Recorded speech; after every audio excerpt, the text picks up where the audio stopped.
Болып жатқан іске сіздің комментарийіңіз қандай? Қазіргі бүгін ұзақ болды, ұзақ видеоны көрдік. Күшпен жаңа ұстап кеткен алып кетті, бірақ іс басқаша болып жатыр да. Сізге қатысты болып жатыр. Қалай бағалап жатсыз? Бұл істе, яғни полиция қызметкерлерінің жасаған заңсыз әрекеттерін көрсетпей, бөлек менің солардың жасаған заңсыз әрекеттеріне менің аналық реакциямды соны фрагмент жүзінде видеодан бөліп алып, соны көрсеткен. Яғни мені кінәлі қылып тану үшін. Ал кез келген қылмыстық істі жүргізген кезде ол қалай болды, оның себебі не? То есть причинно-следственное мероприятие дейді, соны зерттемей, бұл тек қана менің ісімді ғана қарап жатыр. То есть менің іс-әрекеттерімді, менің реакциямды, эмоцияларымды соны қарастырып, оны 380 баптың 3-ші тармағы және 378 баптың 1-ші тармағы қылып соттап жатыр. Мынау физикалық қысым бойынша бүгін жаңа адвокаттың шағымы болды, оны қашаннан бастап кірісіп тергеп, вообще сол бойынша айналысып зерттей бастадыңыз? Осы іс тіркелгеннен кейін бірден ба, әлде біраздан кейін ба? Жалпы сол 16 желтоқсан күні маған қатысты осындай іс-әрекеттер болғаннан кейін, мен 16 желтоқсан күні таңертең сағат 11-де ұсталсақ, түнгі 12-ге шейін сол жерде енді заңсыз іс-әрекеттер болды, қысым көрсетілді. Менің мүмкіндігім болған жоқ, физиологиялық тұрғыдан, психологиялық тұрғыдан қандай да бір сұрақтарға жауап беруге.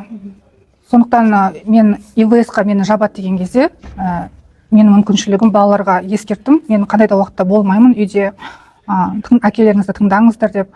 Сөйтіп ИВС-ке жатқызған кезде мен мүлдем ұйықтай алмадым. Бүкіл денем ауырды, басым қатты ауырды, қан қысымым 180-де 100-ге көтеріліп кеткен. Маған толыққанда ауруханаға жатқызу мүмкіндік бермеді сол жердегі тергеуші Аманжол Бибінұр Құсманқызы. Сөйтіп 17 желтоқсан күні сол ИВС-тің ішінде мүлдем ұйықтай алмай, таңертеңгісін қағазбен қаламсап сұрап, бастықтарынан арыз жаза бастадым.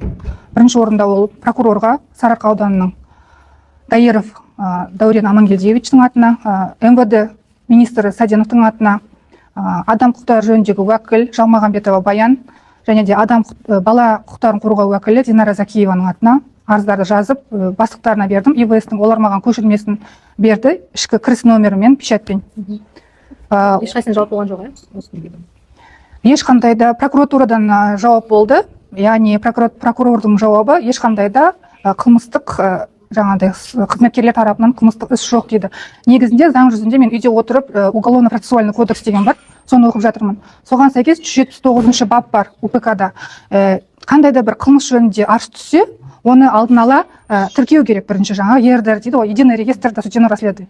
Соны зерттеп қана ол осындай тұжырым айта алады прокурорлар. Ешқандай қылмыстық іс жасаған жоқ деп. Ал ондай тіркеу болған жоқ, олар тек қана жай ғана сөзбен жазып тұр.